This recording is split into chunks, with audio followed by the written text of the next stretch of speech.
So, eto nga mga sangkay, meron po tayong balita ngayon. Itong anak ni PBBM, no? Si Sandro Marcos ay kukuha daw po. O ngayon mga sangkay, meron pong posisyon na mailalagay po siya doon sa Kongreso. Ang tanong dyan mga sangkay, ano kayang pinaplano? Mayayariin ba sila?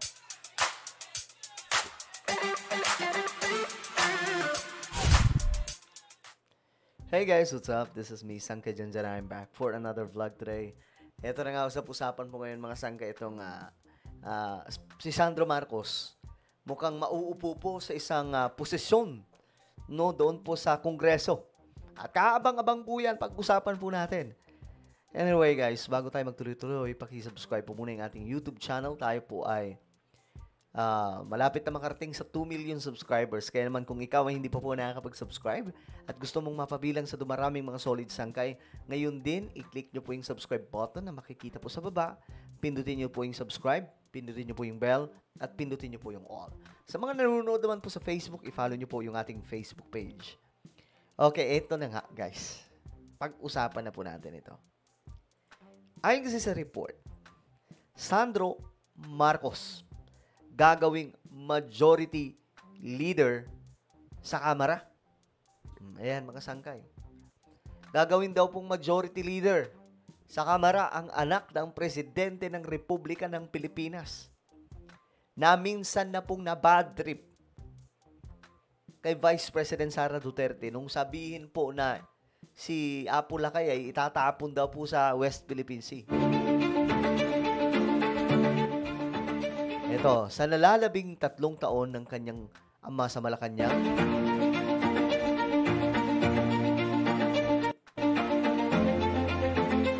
gagawin naman si Ilocos Norte Representative Sandro Marcos na majority leader. Naku, ibig sabihin dyan, mga sangkay, mas magiging powerful dito itong anak ni PBBM.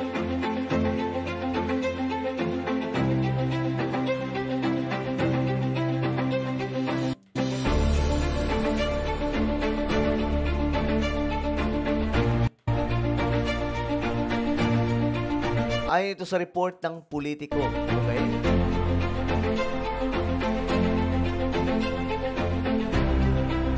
Sabi dito, it is time to set aside partisanship for the sake of our people, to restore focus and work together to deliver the services, opportunities, and justice our constituents deserve. Ayan po, mga sangkay.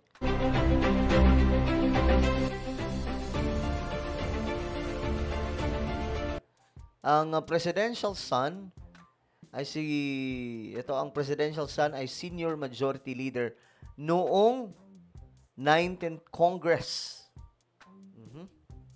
Okay.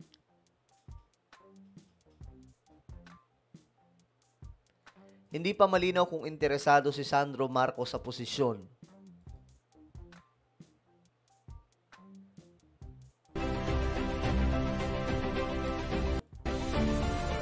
O may iba pang pwesto siyang kursunada.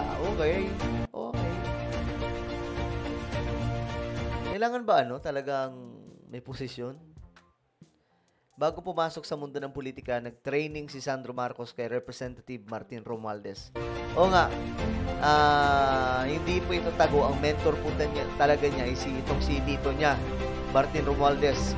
Habang siya ay majority leader noong Duterte administration. Okay. Kung hindi ito mangyayari, sabi ng politiko na may ilang mambabatas na pambato. Si Suarez ay kabilang sa inner circle ni Romualdez. So kung hindi daw po si Sandro Marcos, eto po, si Suarez. O di kaya si Representative Toby Tiangco. Itong si Toby Tiangco pa naman, pinaghihinalaan po itong mga sangkay na mga agaw daw po ng posisyon kay Romualdez, di ba?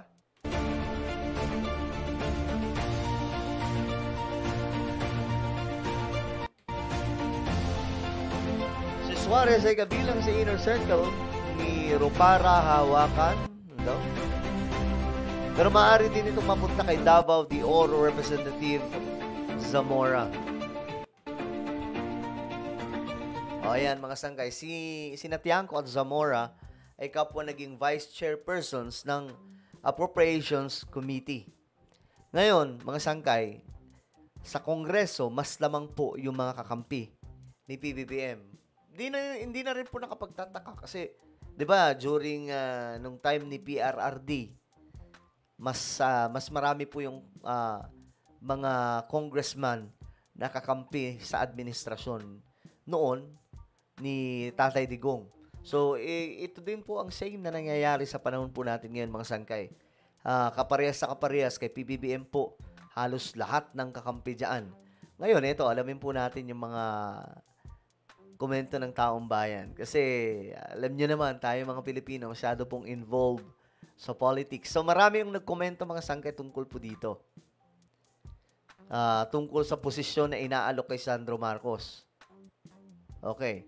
Preparation for 2028. No to Duwende. Sabi dito. Sino yun? Sandro Marcos ba tinutukoy niya?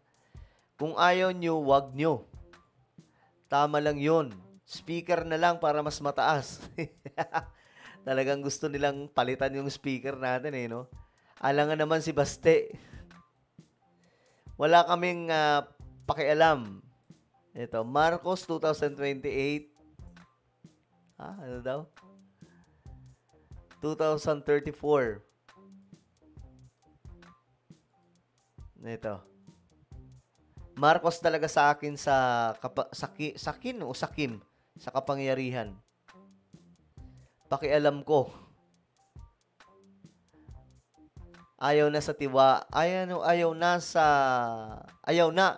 tiwasa ang 3 years oy hawa na lang. Huwag nang palampasin ang mga Marcos sa 2028. Well, bakit daw unang pumirma si Sandro sa impeachment? Dahil daw huhukayin ni VP Sara si lolo niya. Okay, guys. So, ayun nga po, inaalok sa kanya yung maging majority leader ng Kamara itong si Sandro Marcos. Ang tanong dito, mga sangkay, uubraya, no? Kasi marami po siya ang unang inaalok, pero may mga mabibigat na pangalan, kagaya po itong mga sangkay. Mga hindi po yan basta-basta. Mga kakampi po talaga yan ni PBBM. Well, ano po ang inyong opinion, mga sangkay? Just comment down below. Meron tayong YouTube channel, Sangkay Revelation. Hanapin nyo po ito sa YouTube, guys. Nag-upload po tayo dito ng mga content na kapupulutan po ng kaalaman at aral regarding po sa mga nangyayari sa ating mundo related po sa Bible prophecy. Alright, kung gusto nyo po yung mga ganyang content, hanapin nyo po ito ngayon sa YouTube, Sangkay Revelation. Then click the subscribe, click the bell, and click all. Ako na po ay magpapaalam. Mag-iingat pong lahat. God bless everyone.